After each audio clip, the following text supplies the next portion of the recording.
Welcome back to the channel everyone. कैसे हो आप सब? I hope everyone is doing good. So as the thumbnail says, आज हमारा टॉपिक है interview preparation strategy for IBPS PO 2021-22। अभी मेंस का रिज़ल्ट आउट नहीं हुआ है बट कुछ दिनों में आ जाएगा एंड उसके बाद हमारा इंटरव्यू का डेट भी उसी समय मिल जाएगा हमें। सो आई गेस अभी 15 to 20 डेज़ हैं हमारे इंटरव्यू में। So what should be the strategy for the interview preparation? अभी आप क्या कर सकते हो लास्ट आवर्स में? लास्ट आवर्स नहीं, एक्चुअली अभी टाइम है हमारे पास, so we can prepare well for IBPS interview. So let's begin. So the first and foremost thing जो कि हमारे जहन में है कि what should be the dress code. ठीक है, so for boys and girls सभी के लिए कॉमन है कि हमारा ड्रेस फॉर्मल होना चाहिए, बिल्कुल फॉर्मल। कैजुअल ड्रेस को अवॉइड करना है हमें, we have to avoid this casual dress. और कैजुअल शूज़ भी अवॉइड करेंगे, just like sneakers and all, ये सब नहीं पहनना है हमें फॉर्मल ड्रेस में। क्योंकि अभी विंटर सीजन चल रहा है तो वी कैन वेयर ब्लेज़र और suit will be good, like 2 piece या कुछ भी। और जो भी हो, ब्राइट अपीयरेंस नहीं होना चाहिए बहुत, लाइक बहुत सारे जगह पर कुछ लोग होते हैं कि मतलब बहुत ही शाइनी शूज़ पहनते हैं, तो ये बिल्कुल ही अवॉइड करना है। शाइनी शूज़ बिल्कुल नहीं पहनना है, शाइनी टाइज़ नहीं पहनना है हमें, बिल्कुल सटल अपीयरेंस रहना चाहिए, सूदी अपीयरेंस रहना चाहिए। कुछ भी चीज़ें ऐसी नहीं पहननी है जो सामने वाले इंटरव्यू पैनल में किसी की आंख पे खटके। तो बिल्कुल ही फॉर्मल ड्रेस रखना है। फॉर बॉयज़, मुझे बॉयज़ का पता है, हम सूट पहन सकते हैं टाई के साथ, और विदाउट टाई सूट पहनना उतना अच्छा इंप्रेशन नहीं देता है। तो in case if you are wearing a suit, please wear a tie, otherwise don't wear a suit. ठीक है। और फॉर गर्ल्स आप देख सकते हो यूट्यूब पे आपको बहुत सारे सोर्सेज मिल जाएंगे कि क्या सबसे बेस्ट रहना चाहिए इंटरव्यू में, क्या आपका ड्रेस कोड होना चाहिए। सो ये ड्रेस कोड का हो गया। Next is my experience. मैंने जब इंटरव्यू दिया था तो क्या क्या चीज़ें मैंने फेस करी थी वो मैंने एक स्लाइड में सारा मेंशन कर दिया है। So once I entered the room, so the first thing was that I had to introduce myself. So I introduced myself, मैंने अपने आप को इंट्रोड्यूस किया पैनल के सामने। वहाँ पे 4 मैन और 1 मैम थी, मतलब एक मैम थी और 4 सर थे। ठीक है। So first I got appreciated for the first attempt. उन्होंने अप्रिशिएट किया इस चीज़ को कि मैंने फ़र्स्ट अटैम्प्ट में इंटरव्यू तक मैं पहुँचा हूँ, तो इसके लिए उन्होंने अपलॉड किया। सो उन्होंने मुझसे पूछा कि ये मैंने किस ईयर ग्रेजुएट किया। तो मेरा ग्रेजुएशन ईयर 2019 था और मैंने अपीयर किया था ये इंटरव्यू, हमारा इंटरव्यू 2021 में था। Okay, so they asked me what did you do in the gap. So I said कि since I was not eligible for the IBPS PO that held in 2019, मैं ग्रेजुएटेड था but मेरी age limit कम थी, 21 से कम था मैं। सो मैंने ये रीज़न बताया और मैंने बोला कि आई वॉज प्रिपेयरिंग। सो उन्होंने इसी वजह से, जब उन्हें पता चला कि ये मेरा फर्स्ट अटैम्प्ट था, तो दे कॉन्ग्रेचुलेटेड मी फॉर दैट। और उसके बाद क्वेश्चन सेशन शुरू हुआ। तो सबसे पहले मुझसे पूछा गया था कि should China be blamed for the spread of कोविड-19, व्हाट्स योर टेक। मतलब कि चाइना को अगर ब्लेम कर रही है पूरी वर्ल्ड कि उन्हीं की वजह से कोविड-19 स्प्रेड हुआ है, तो आपका टेक इसमें क्या है, मेरा क्या यहाँ पर पॉइंट ऑफ व्यू था इसको लेके। तो ये थोड़ा सा डिप्लोमेटिक क्वेश्चन ही था, यू कैन से।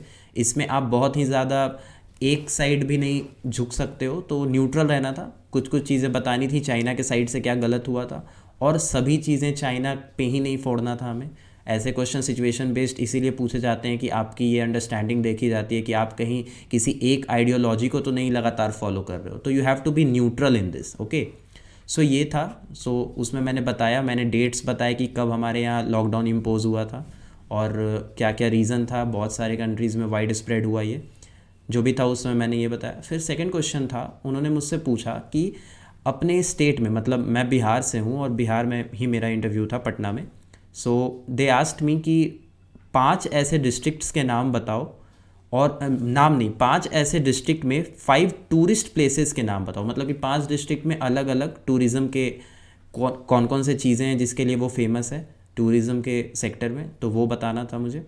तो मैंने ये बताया। आई could not answer all the 5 भाई, जो भी कहो, मुझसे नहीं हुआ, बट मैंने 3 बताया, 3 या 4 मैंने बताया था, 5 मैं नहीं बता पाया था क्योंकि all of a sudden they asked मी। मुझे ये डिस्ट्रिक्ट्स के नाम पता था बट लाइक सभी डिस्ट्रिक्ट में क्या क्या घूमने लायक है, I do not travel much till then. अब मुझे ट्रैवलिंग पसंद है बट मैं नहीं ट्रैवल कर सकता था, मैं पढ़ाई कर रहा था और उससे पहले स्कूलिंग में उतना टाइम मिल नहीं पाता था। So I could not answer it completely. 4 districts के मैंने बताए थे। सो उसके बाद मुझसे नेक्स्ट क्वेश्चन पूछा गया था, ये सबसे कॉमन क्वेश्चन है, बैंक प्राइवेटाइजेशन। ये अभी भी आप अगर जा रहे हो तो आपको ये प्रिपेयर करना ही करना है, क्योंकि बैंक अभी प्राइवेटाइज हो रहे हैं और कोई भी बैंकर इस चीज़ से बहुत ही खुश नहीं है। तो ये क्वेश्चन आपके सामने अलग अलग फॉर्म में पूछा जा सकता है। मुझसे पूछा गया था कि why are you joining banking sector if you know that bank is going to get privatized in near future, and it is already getting privatized. Few of the banks were getting privatized at that time. So इसमें भी मैंने इसके लिए prepare किए थे कुछ कुछ points, तो आप भी इसके लिए अच्छे से प्रिपेयर कर लेना। हमेशा याद रखना है कि आपको न्यूट्रल रहना है, क्योंकि आपके सामने जो बैठे हैं वो बैंकर हैं, और बैंकर कभी भी ये चीज़ अच्छा नहीं मानेगा कि बैंक को प्राइवेटाइज करना चाहिए। But at the same time ये क्योंकि गवर्नमेंट का टेक है, तो आप लगातार क्रिटिसाइज़ भी नहीं कर सकते हो गवर्नमेंट को कि ये गवर्नमेंट का गलत डिसीजन है बैंक को प्राइवेटाइज करना। तो आपको दोनों एस्पेक्ट्स को लेके चलना है। Like you have to praise government for this step, and at the same time you have to show your condolence for that कि मतलब बैंकर्स लोग क्या क्या इसकी वजह से परेशानियाँ हो सकती है। तो इसके लिए आप प्रॉपर एक तरीके से प्रिपेयर करके जाओगे तो आपको बहुत ही बेनिफिट मिलेगा। ये क्वेश्चन पूछा जा सकता है, हर दूसरे या तीसरे बंदे से ये क्वेश्चन ज़रूर पूछा जाएगा, किसी भी फॉर्म में, कोई भी फॉर्म हो सकता है उसका। एंड देन मुझसे एक करंट इवेंट से रिलेटेड उस समय पूछा गया था कि इंडिया बांग्लादेश के बीच में कोई अभी एक रीसेंट न्यूज़ क्या है। तो आई न्यू कि एक ब्रिज था जो कि उस समय इनॉग्रेट किया था नरेंद्र मोदी ने, और उस ब्रिज का नाम था मैत्री सेतु। तो ये मैंने बताया। फिर एक लास्ट क्वेश्चन मुझसे पूछा गया था कि like what make in India जो कि है वो क्या हमारे प्राइम मिनिस्टर का ड्रीम प्रोजेक्ट है। ये उनके बारे में यही सारी चीज़ें थे जो मुझसे पूछा गया था।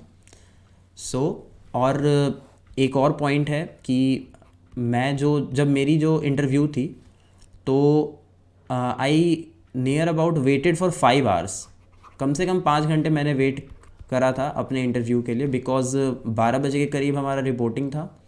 तो मैं 12 बजे पहुंच गया था होटल, एक्चुअली पहले ही पहुंच गया था सॉरी। एंड देन मेरा इंटरव्यू 5 PM के अराउंड हुआ, और जो इंटरव्यू पैनल के लोग थे वो कॉन्टीन्यूसली इंटरव्यू ले रहे थे, वो भी ब्रेक नहीं ले रहे थे। बहुत सारे स्टूडेंट्स थे, क्या पता क्यों सभी को इस तरीके से रिपोर्ट करने बोला गया था, I don't know that, but वो भी लगातार ले रहे थे। और इवन मतलब लाइक मैं भी एग्जॉस्टेड था, मेरी पैनल भी एग्जॉस्टेड थे।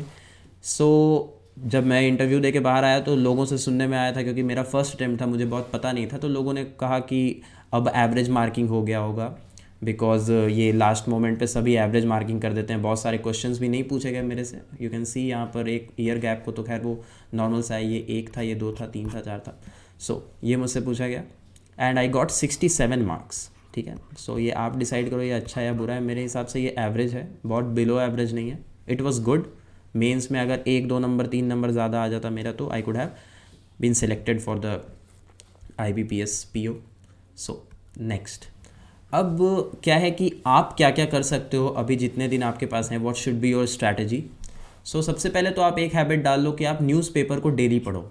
बहुत रिगरस वे में नहीं पढ़ना है, just keep that in mind कि जो इंटरव्यू पैनल है वहाँ पे जो बैठे हैं वो भी बैंकर हैं और वो भी न्यूज़पेपर पढ़ते होंगे। तो कोई भी ऐसा इंपॉर्टेंट नेशनल इवेंट या फिर इंटरनेशनल इवेंट जो कि हेल्ड हो रहा है अभी, वो आपके लिए इम्पॉर्टेंट है, एक बार उसको ज़रूर पढ़ो। सेकंड हमारा कि अभी इकोनॉमिक सर्वे भी आ गया है, यूनियन बजट अभी अनाउंस हुआ है, तो ये भी आप एक ओवरव्यू देख लो। कोई भी एक कंसोलिडेटेड वीडियो आप देख सकते हो, यूट्यूब पे मिल जाएगा आपको। उसमें बहुत डेप्थ में नहीं जाना है, बस कुछ कुछ फैक्ट्स एंड फिगर्स आपको देखने हैं। Third, you have to learn some important banking terms, like बहुत ही कॉमन टाइप के बैंकिंग टर्म्स तो आपको आना चाहिए, लाइक NPA क्या होता है, फिर प्रायोरिटी सेक्टर लेंडिंग क्या होता है, ऐसे ऐसे करके चेक कितने टाइप के होते हैं, ड्रॉई में क्या फ़र्क होता है, ये सब बेसिक्स है। आप यूट्यूब पे जाओगे, सर्च करोगे important banking terms for interview, वहाँ पे आपको मिल जाएगा, कोई भी वीडियो आप उठा के देख लो, पर देखना ज़रूर।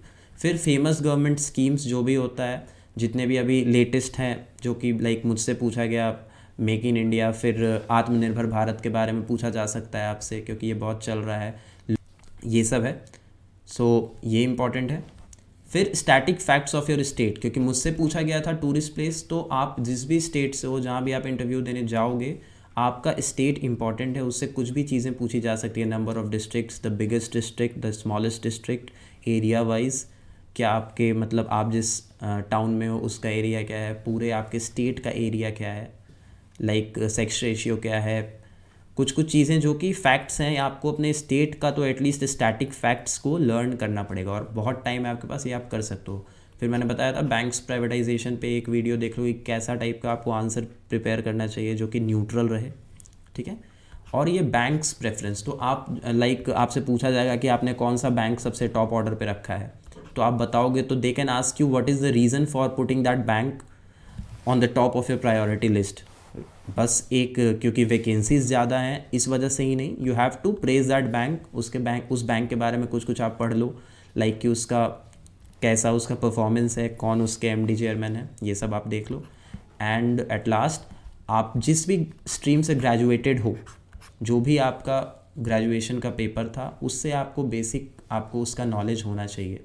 लाइक अगर आप कंप्यूटर बैकग्राउंड से हो तो थोड़ा आप उसके बारे में पढ़ लो, आप हिस्ट्री से हो तो उससे बारे में पढ़ लो, क्योंकि one of the members of the panel can ask you the questions related to your graduation stream. So अगर आप इतनी चीज़ें करोगे तो बहुत आप पे प्रेशर भी नहीं है, बहुत लोड भी नहीं आप पे पड़ेगा, और यू विल प्रिपेयर गुड, आपकी प्रिपरेशन अच्छी रहेगी इतनी चीज़ें अगर आप कर लेते हो तो। और उसके बाद फिर क्योंकि देखो आपको बहुत नॉलेज तो चेक करने के लिए उन्होंने प्री और मेंस ले लिया है, अब आपका पर्सनैलिटी टेस्ट है, आप किस तरीके से जवाब देते हो, आप कितना स्ट्रेस लेते हो जवाब देने के समय। हो सकता है आपको कुछ स्ट्रेसफुल सिचुएशन वो पुट करेंगे, उस समय आप कैसे उस पर रिएक्ट कर रहे हो, दे जज ईच एंड एवरीथिंग, आप कितना हम्बल हो बोलने में, एवरीथिंग इज़ नोटेड, ओके। सो आप बस नेचुरल रहो, पॉजिटिव रहो, और अच्छे से बस इन सब चीज़ों पे ध्यान दे दो, बहुत ज़्यादा टाइम नहीं लेगा, ये बहुत आसानी से हो जाएगा। सो यही है जो आप कर सकते हो अभी अपने इंटरव्यू के लिए। And everyone who will be going to be selected in IBPS PO mains और इंटरव्यू जिन्हें भी फेस करना है उनको ऑल द बेस्ट मेरी तरफ से। आई प्रॉमिस यू जो होगा अच्छा होगा, आपके लिए जो बेस्ट है वो रिज़ल्ट आपको मिलेगा। आपकी किस्मत आपके हाथ में, आप जितना मेहनत करोगे आपको उतनी सक्सेस मिलेगी। Okay, thank you so much, take care.